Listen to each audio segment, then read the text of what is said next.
I used to do that in COD. I was in tight with the optic crew.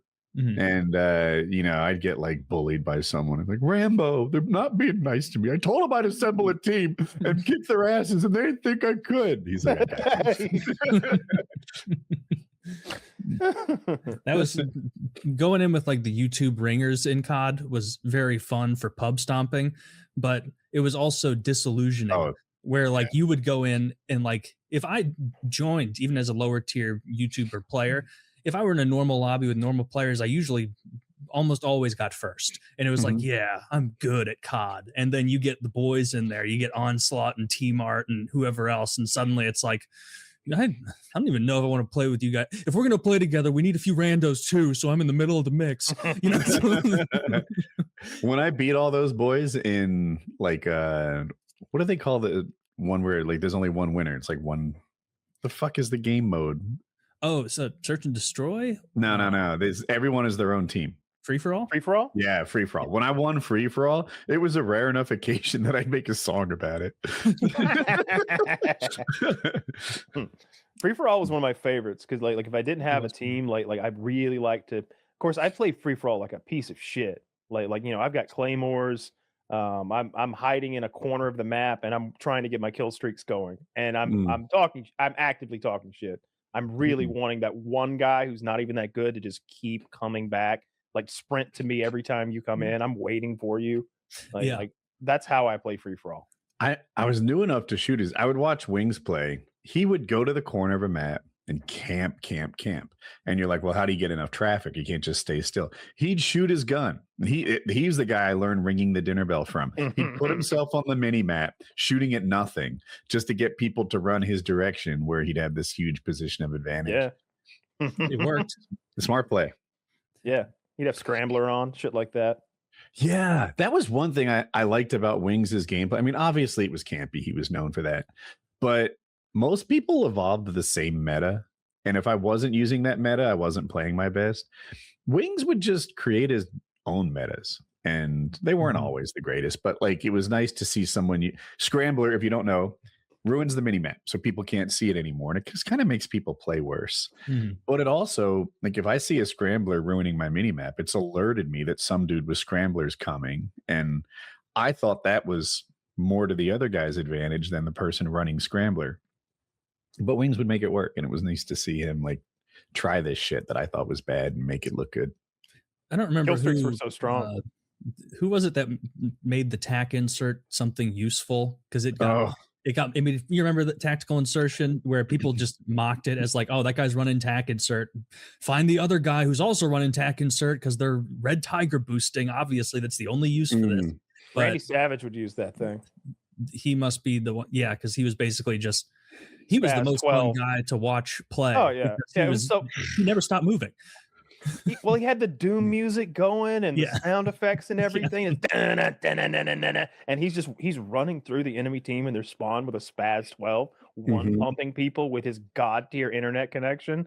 Like everyone used to say that it was he had Verizon FiOS, and that's the reason he was so good.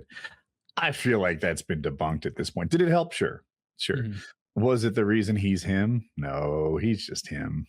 He was host. Like being host was the thing. Like I feel like when you're on host using that shotgun and you're always popping out and one tapping a whole team and going back behind it. I'm not taking anything away from him. He's a tremendous player, but that was a key to the success. I remember we had him on the podcast and I was asking him something about like the best maps for kill streaks, and dude, he just started dropping knowledge on me that made me want to write shit down. He's like, like depends on where the spawns are on this map. And this map, AC-130 is good for this map. Chopper's good for that map. And I was like, holy smokes, this guy's got it tooled out. Yeah, it's good. He gets a lot of chopper gunners. He knows.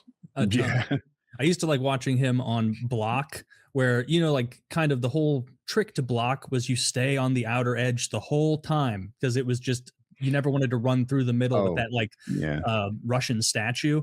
He would like clear out back and forth on one building and then just hoof it right through the middle because he knew that was more likely to get him quicker kills. Somehow he'd survive. I'd try it dead. Shit like that was like why my channel got started. I'd watch XCal just playing a full sprint all game and be like, well, shit, I guess sprinting indoors is the trick to being good at COD. And I'm like, actually, there's a different set of rules for the XCals and the Sandy Ravages. If you want to play well in your normal, that was the kind of tips I made. The best was like in those games where you'd find a guy who just wanted revenge on you personally more than anything in like a free-for-all. And so you could just claymore and scavenger your way to like a Harrier because it was just the same guy sprinting at you over and over and over and over. And I've been that guy, you know. I've also been the And Harrier gets you a Pablo, and Pablo gets you a chopper gunner, and suddenly you look like the best player on earth. Oh, that's the best. You like get 7 kills, like a couple of them bullshit. Before you know it, you're 25-0 nuke, and you're like, I'm so fucking good at this game.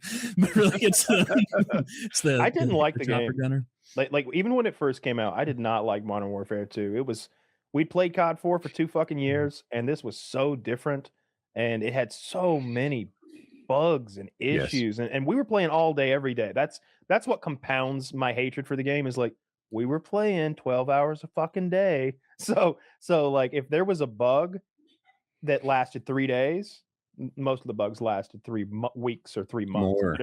But if there was one that only lasted for 3 days, I'm gonna get 15 hours of it at least, you know, just punishing my gameplays and my videos and fucking me up. And I'm sitting there mad now. Just it was so close. I had the Harrier, and you one-man army noob. One-man army noob. Their game was so buggy and so poorly supported that it incentivized pieces of shit, pieces of human fucking filth to be pieces of human fucking filth.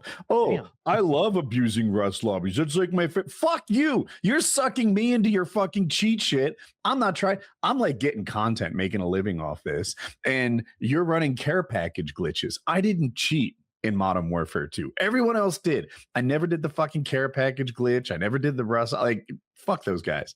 And because the game was so broken for so long, I wouldn't run the 1887s, you know, the shotgun. Right?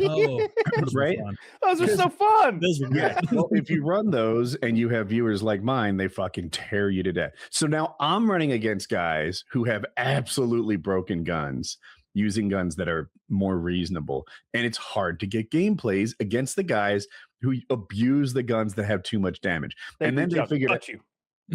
And then, like, I think if you ran a Kimbo on that gun or something, they were still bad. Took them forever to fix that. That game was a Call of Duty game last 12 months. And that game was horribly broken for like 8. And do you people remember thought it was the greatest game, but fuck them. They were just cheating cocksuckers. There was this one glitch where you got out the Javelin missile system, which shouldn't have been in the game anyway because there are no vehicles. But you could lock on to like land-based targets, and it would shoot the javelin straight up, and then it would fall back down. Almost nobody used it until you realized that you could do this thing where you sort of like look straight down and got a lock on, and then you either hit a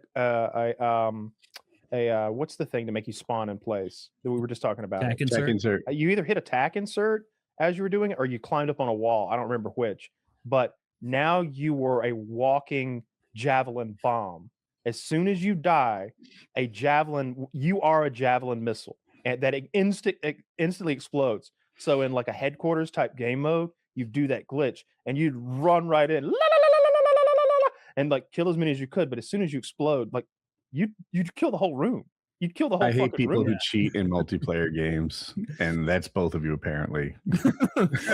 I had a one-man army noob tube class specifically for mutually assured destruction, where it would be of like, everyone had one. You guys are doing this, all right. Well, then I'm done running around with my bullshit gun. I'm going to the highest place I can, and I'm camping your spawn. And now you're going to see how it feels. That was so. On terminal, I would be out in the parking lot, not even engaging, just shooting them through the window into the library. Boom. Boom, boom. Just a whole game of just thumps. Those 5 random kills were all I needed. It just tickled me pink. Do you remember the glitch XCal found? I think it was XCal where he would run around with the riot shield, and he found like the key, the little combo to be like, you know how this thing sucks and is unusable? Well, I figured out how to go like 4 times and like lethal damage immediately. And he's like, just watch this video. No one can stop me. No one can stop me. that was it was he just had 2 times, but C4? I do remember. Yeah, if you hit a guy with a riot shield twice, he'd die. Mhm. But normally the delay between hits was so long, it Yeah. wasn't really an effective way to do it.